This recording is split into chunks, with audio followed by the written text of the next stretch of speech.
फजल से आज तमाम 15 लोगों की जमानत हुई। चार्जेस देखिए ऐसा था इनके ऊपर कि ज्ञानवापी मस्जिद में जो मसला हुआ है जिसमें वो सील कर दिया गया था और नमाज के लिए पाबंदी आयद की गई थी, तो ज्ञानवापी मस्जिद के इंतजामिया ने सुप्रीम कोर्ट में रिट दाखिल की थी जिसमें ऑर्डर हुआ और इजाज़त दी गई। उस ताल्लुक से ये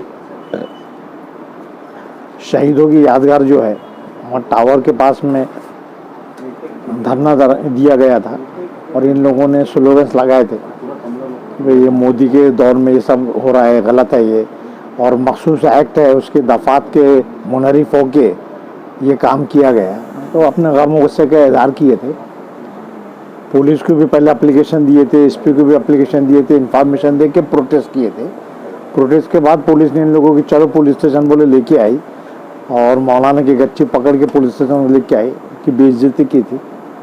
उसकी वजह से अवाम नाराज़ थे और उल्टा जब उन्होंने माफ़ी मांगी कि भाई ऐसी हरकत है तो पुलिस ने अपने आप को बचाने के लिए इनके ऊपर 353 लगा दिए। इल्ज़ाम लगाए थे कि भाई गुसर साहब को समझाने गए तो उनके हाथ को इन्होंने झटका दिए।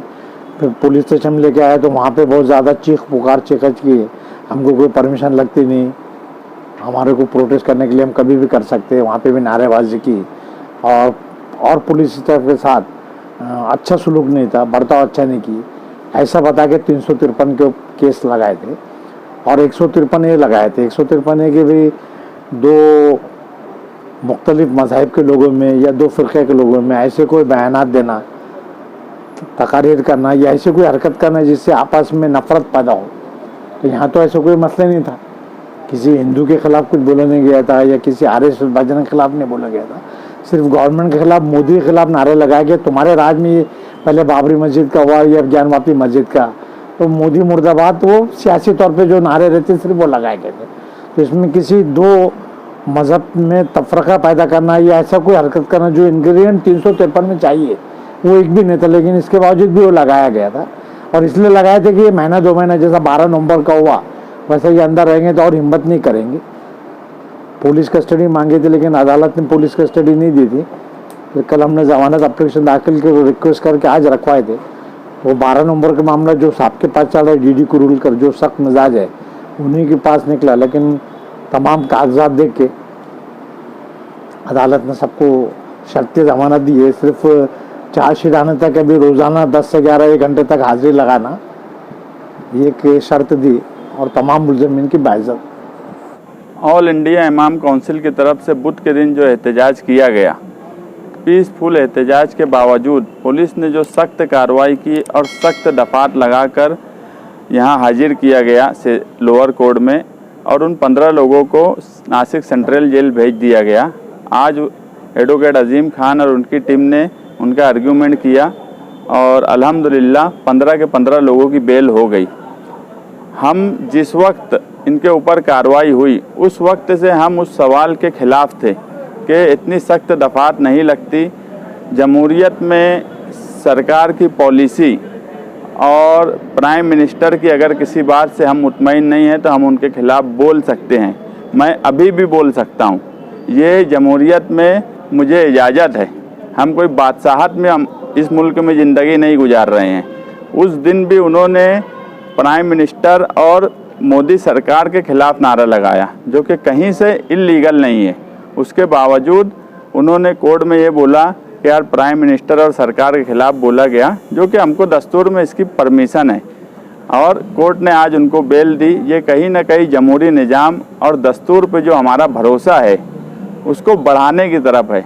आज मुल्क में ऐसे हालात बनते जा रहे हैं और ख़ास तौर से मालेगांव शहर में 12 नवंबर के बाद कि जुडिशरी सिस्टम इतना स्लो हो गया है जिसकी वजह से लोगों का जुडिशरी पे से भरोसा कम हो रहा है। मगर जब ऐसे वाक़यात होते हैं कि पुलिस के जुल्म के ख़िलाफ़ कोर्ट फ़ौरन फैसला करती है तो कहीं ना कहीं जुडिशरी सिस्टम पे भरोसा बढ़ता है, क्योंकि ये सारा शहर देखा कि जो लोग थे उन्होंने कोई ऐसा गुनाह नहीं किया, कोई पुलिस के साथ ऐसी हुज्जत तकरार नहीं की। पुलिस ने उनको जब बोला कि पुलिस स्टेशन चलो तो पुलिस स्टेशन जाने के लिए भी तैयार हो गए और पुलिस स्टेशन उनके पुलिस के बोलने के साथ ही वो चल रहे थे। ऐसी मतलब पुलिस की बात सुनकर काम करने के बावजूद अगर बगैर परमिशन के कोई उल्लंघन पुलिस के कानून का हुआ है, बॉम्बे एक्ट का हुआ है, तो आप उन दफात का इतलाक करिए, हमारा उस पर कुछ बोलना नहीं है। मगर जो कानून के खिलाफ बात नहीं गई, 153, 353, इस तरह की सख्त दफात जब लगाई जाती है तो हम उसके खिलाफ नाराज़गी बताएं। और दस्तूर बचाओ कमेटी की तरफ से कल मीटिंग हुई, उसमें भी हमने नाराज़गी बताई। कहीं ना कहीं इस नाराज़गी का असर ये पड़ा कि बेल होने में भी मदद मिली। आज जो जुडिशियरी सिस्टम है या जो भी निज़ाम चलता है, यहाँ कहीं ना कहीं लोगों की जो भावना है या लोग क्या सोचते हैं, इसके भी असरात पड़ते हैं। वो असरात पड़े। मैं एडवोकेट अजीम खान और मुफ्ती मोहम्मद इस्माइल कासमी साहब जो कल दस्तूर बचाओ कमेटी की मीटिंग में आए, उन्होंने भी इस पर नाराज़गी जाहिर की, उनका शुक्रिया अदा करता हूँ। शान-ए-हिंद निहाल अहमद जो अव्वल दिन से जब ये वाक़या हुआ उस वक्त पुलिस स्टेशन में वो गई, मैं भी गया, हमारे साथ रिजवान सर और दूसरे कई लोग गए। मैं उन सब लोगों का शुक्रिया अदा करता हूँ। इमाम काउंसिल के लोग जो डट कर इस मामले का मुकाबला किए, दौड़ धूप किए, अलीम फलाई, इब्राहिम इनकलाबी और उनके साथियों का शुक्रिया अदा करता हूं। और मालेगांव शहरियान के जो मुअज़्ज़िज़ लोग थे, आज जब ये वाक़या हुआ, एक शहर के ऐसा तबका जो फ़िक्रमंद था, क्योंकि इसमें मैं मुसलसल चल रहा था तो मुझे वो लोग फ़ोन के ज़रिए या दूसरे ज़रिए से मिलकर बातचीत कर रहे थे कि यार ये क्या हो रहा है। ऐसे तबके के लिए भी एक खुशी की बात है कि इनका फ़ौरन बेल हो जाना, क्योंकि 12 नवंबर के बाद एक डर और खौफ बैठ गया। और जमहूरी निज़ाम में जब हमको कानून पे भरोसा हो, ऐसे वक्त अगर आवाम में डर और खौफ पैदा हो जाए तो फिर वो जमहूरी निज़ाम नहीं माना जाएगा। इसलिए आवाम बिला डर और खौफ के अगर कोई चीज़ पे इतराज़ है तो उसको जो कानून के दायरे में रहकर उस पर एहतजाज करे, अपनी बात सरकार तक पहुंचाए, ये हमारा जमहूरी हक़ है। और मालेगांव शहर जो हमेशा से मुल्क में क्या दुनिया में अगर कोई नाइंसाफ़ी और जुल्म हुआ है तो उस पर आवाज़ उठाया है, आज कहीं ना कहीं इनकी फ़ौरन बेल होने की वजह से लोगों में ये भरोसा बढ़ेगा। और जो भी सियासी पार्टियां हो, मैं इस बार कोई मेरे मुखालिफ सियासी पार्टी या छोटी सियासी पार्टियां जो दूसरी तंजीमें हैं, जो मजहबी तंजीमें हैं, उन सब से मैं यही दरख्वास्त करूंगा कि जुल्म और नाइंसाफ़ी के ख़िलाफ़ अगर कोई बात होती है तो आवाज़ उठाने के लिए डरने की कोई ज़रूरत नहीं है। कानून हमेशा हक़ के साथ होता है और कानूनी लड़ाई बस इतना ही होता है। कभी कभी जुडिशियरी सिस्टम सुस्त चलता है तो हम परेशान होते हैं, मगर कभी ऐसे भी फ़ैसले आते हैं जो एकदम अगर गलत पुलिस की कार्रवाई हुई हो तो उसके ख़िलाफ़ ऐसे फ़ैसले फ़ौरन आते हैं जो हमें दिल को सुकून देता है और कहीं ना कहीं जुडिशियरी सिस्टम में हमारा भरोसा बढ़ाता है। हम पुलिस की इस तरह की कार्रवाई से नाराज़गी कल की मीटिंग में ही बताए थे।